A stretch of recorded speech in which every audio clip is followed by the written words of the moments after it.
Oi pessoal, tudo bem? Estamos de volta com mais um vídeo aqui da parte de fabricação mecânica, uma situação, problema envolvendo, a parte aí de furadeira, furos, seleção de brocas. Bom, vamos aqui dar uma olhada aqui na questão. Você deve executar dois furos e uma peça de aço 1010/1020, Isso aqui é referente ao material da peça, aço com baixo teor de carbono, onde o primeiro possui diâmetro de meia polegada e o segundo diâmetro de 4 milímetros. O que é isso, primeiro e segundo? São os dois furos que devem ser executados, ou seja, dois furos executados em uma peça de aço aí com baixo teor de carbono, um furo com diâmetro de meia polegada e outro com diâmetro de 4 milímetros. Com base nessas informações, selecione as ferramentas para execução dos furos em questão e calcule RPM para o uso da última broca selecionada, para execução do diâmetro final do furo, nesse caso aí dos dois respectivos furos. Aqui tem uma informação, as brocas são de aço rápido, HSS, High Speed Steel. Então nesse caso aqui a gente tem dois problemas, para dois elementos distintos, ou seja, dois furos, cada um dos furos selecionar suas respectivas ferramentas e, com base nas ferramentas selecionadas, calcular a RPM para a última broca selecionada. Nesse caso de calcular a RPM para a última broca selecionada, é porque, obviamente, no processo você tem que calcular a RPM para todas as brocas. Mas nesse caso aí, como é só para aplicação característica da fórmula, a gente vai utilizar só a última para exercitar o cálculo, mas na prática todas essas brocas selecionadas elas devem ter, obviamente, seu cálculo de velocidade de corte, o cálculo de RPM com base na velocidade de corte indicado. Bom, então vamos lá. Primeiro detalhe aqui, quando a gente fala de furos, furação, é muito comum, pelo menos quando você está iniciando nessa área metalmecânica, ter aquela noção de que um furo executado ele representa de forma plena a dimensão indicada ali pela broca. Então, supondo aqui que seja a peça que vai ser executada os dois furos, a gente vai ter um furo menor, um furo de 4 milímetros e um furo com meia polegada. Então, o que acontece? Primeiro ponto, quando um furo é executado com uma broca paralela, uma broca paralela, tem alguns pontos aí interessantes. Na maioria das vezes não dá para o furo ele ser executado de forma direta, ou seja, utilizar já a última broca. Normalmente se toma como base ali uma regra do diâmetro. Normalmente ali um diâmetro que vai até 10 milímetros. Você pode já estar utilizando a broca final, como é o caso dessa broca aí, esse furo de 4 milímetros. Então, um caso como esse aqui, você tem a marcação do furo, a centralização do furo, e depois a execução com a broca final. Essa centralização do furo, dependendo do que você tiver aí disponível, você pode estar marcando com a punção de bico, para guiar o furo, ou utilizar uma broca de centro. Nesse caso aqui, como não tem indicação na questão de uso de punção para marcar a localização do furo, a centralização do furo vai ser marcada aqui com a broca de centro. Daqui a pouco a gente fala mais sobre a broca de centro. Então você teria basicamente a broca de centro e a execução já do furo final, já que a gente está falando aqui, para o caso específico aí da peça, um furo com diâmetro de 4 milímetros, ou seja, um diâmetro relativamente muito pequeno, e não tem a necessidade de se ter uma broca anterior, não se tem essa necessidade de ter essa broca anterior. Passando de 10 milímetros, o furo, normalmente já se faz essa relação, O que basicamente seria, você tem aqui, exemplo, o furo final, o diâmetro final, que nesse caso aqui seria um diâmetro de meia polegada. Meia polegada, para quem não está lembrando, representa em milímetros 12,7 milímetros, ou seja, 12,7 milímetros ele já ultrapassa aqui os 10 milímetros, então já se faz necessário ter um pré-furo. Esse pré-furo ele seria basicamente o que? Um desbaste, para a finalização do furo. Porque quando você faz um furo com o que a gente chama um furo em cheio, ou seja, um furo direto já com a broca final, a área de contato da broca com a peça é muito alta, né? Então você acaba tendo ali uma pressão superficial durante a execução do corte, né? Durante a usinagem muito alta, né? E isso aí pode ocasionar, né, um aquecimento, um aquecimento elevado na superfície de contato e, obviamente, né, tirar propriedades de corte da broca, né? Ou seja, ela vai danificar a aresta dela, né, e vai diminuir o poder de corte da broca, né? Isso é muito comum. Você está executando um ciclo lá, um ciclo que vai ter várias furações, né? Hora ou outra você começa a perceber que a pressão, principalmente uma operação manual, né, você começa a perceber a pressão de corte muito mais elevada, né, e obviamente ali o próprio acabamento do furo. Antes de apagar essa ilustração, um detalhe importante sobre essa questão de geometria, né, do furo, ele está ligado à condição dimensional, né? Porque quando você faz o uso de uma broca paralela, essa broca ela tem como objetivo realmente ali remoção de material e não acabamento.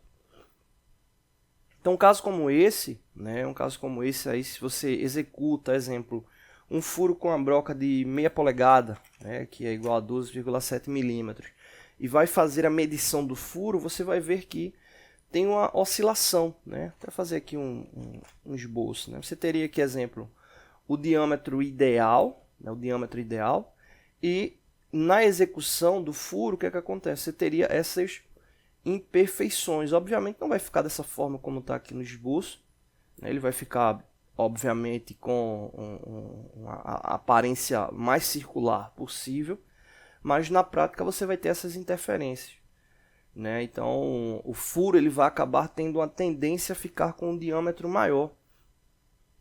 Normalmente esse diâmetro maior varia de 5 centésimos até 2 décimos de milímetro, né? Aí você diz, poxa, mas por que eu vou estar utilizando uma broca para ficar com essa variação? Se eu estou utilizando uma broca de meia polegada, eu quero que o furo ele fique ali com meia polegada, né? Só que o uso das brocas, né, brocas paralelas, tem esse objetivo desbaste, né? Ou seja, remoção ali do material. Aí você diz, mas e aplicação? Você pode estar utilizando uma broca como elemento, né, antes da execução final, pode ser a execução de uma rosca, um alargamento do furo, pode estar fazendo uma outra ação ligada ali, né, exemplo, vai para uma peça cilíndrica, uma peça para ser torneada internamente, você pode estar fazendo ali a execução inicial dos furos, né, para poder garantir a passagem de uma ferramenta para torneamento interno e outros processos, né? Exemplo, você vai fazer furações em uma chapa para prender com parafusos, né? Você não vai estar utilizando, exemplo, um alargador para dar acabamento ali no furo. É diretamente ali com a broca, né? Porque o objetivo da fixação de chapas ele está no contato axial, né? Causado ali pela porca, a arruela, a cabeça do parafuso, enfim, sistema de fixação. Então, as brocas, né? Eu me lembro até de uma matéria que eu vi, acho que em 2012, 2013, que falava que o principal processo de usinagem, né? O principal não, né? O mais utilizado são as furações, né? E até no dia a dia, né? Se for observar, é muito comum o uso aí de execução de furos, né? Principalmente aí para essa questão aí de iniciar, né, um processo de usinagem, o qual vai ter outras ferramentas subsequentes. Beleza? Bom, então vamos dar uma pausa por aqui para o vídeo não ficar tão extenso. Próximo vídeo a gente já volta com outras análises. Valeu. Oi pessoal, tudo bem? Hoje a gente vai estar dando continuidade aos nossos vídeos da parte de metrologia. Hoje a gente vai estar falando especificamente sobre micrômetro polegada, né, polegada milesimal. Né? Então o que acontece? Primeiro ponto, né? Por que polegada milesimal? Né? Se a gente for observar esse micrômetro, ele possui 25 divisões no tambor. Né? Então essas 25 divisões você pode observar aqui, né? 20, 21, 22, 23, 24, 25, né? Até chegar aqui no zero. Né? Então ele possui 25 divisões no tambor. Essas 25 divisões, elas estão contidas em cada uma das divisões que estão aqui no mostrador principal, né? Então, exemplo, do zero para a primeira divisão, né, que está aqui. Essa primeira divisão a gente vai ter justamente essas 25 divisões contidas do tambor, e assim sucessivamente. Então, se a gente vai ter 25, mais 25, 50, 50 mais 25, 75, 75 mais 25, 100. Né? Então, esse valor, esse 1 que está aparecendo aqui no mostrador principal, ele representa justamente 100 milésimos de polegada. Né? Então, o que acontece? Se o 1 está representando 100, significa que o 10, quando aparecer aqui no mostrador principal, ele vai estar representando 1000. Ou seja, a polegada é dividida em 1000 partes. Né? Então, é justamente isso que acontece. Então, se do 0 para 1 a gente tem 4 divisões aqui indicadas, né? Então significa que do 0 para o 1000, né? Ou 10, mantendo aqui a proporção, a gente vai ter 40 divisões. Então, a gente vai ter 40 divisões no mostrador principal, multiplicado por 25 do tambor, que vai dar exatamente 1000. Né? Então, ele caracteriza aí como a polegada dividida em 1000 partes, né? Nesse caso aí caracterizando aí polegada milesimal. Bom, essa é a lógica, né, de funcionamento dele. Vamos agora partir aqui para a leitura. Né?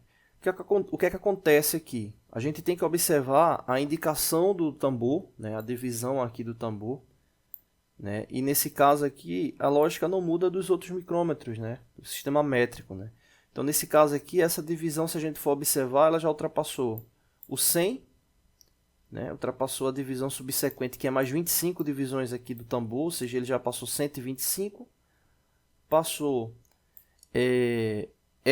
a subsequente, né? Ou seja, 150, e está coincidindo exatamente na terceira aqui. Né?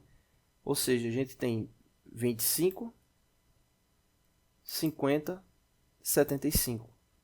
Né? Ou seja, a gente pegaria essas três divisões e multiplicaria por 25, que daria 75. Como ele já passou do 1, ou seja, 100, então ele vai ter 100 mais 75. Nesse caso aí, a gente vai ter o valor total de 175 milésimos de polegada. É o valor da leitura desse micrômetro. Tá bom? A gente vai fazer mais um exercício no próximo vídeo, aí para reforçar aí, o conhecimento sobre a leitura do micrômetro polegada milesimal, tá bom? Não deixe de se inscrever no canal, toda semana tem vídeo novo. Valeu!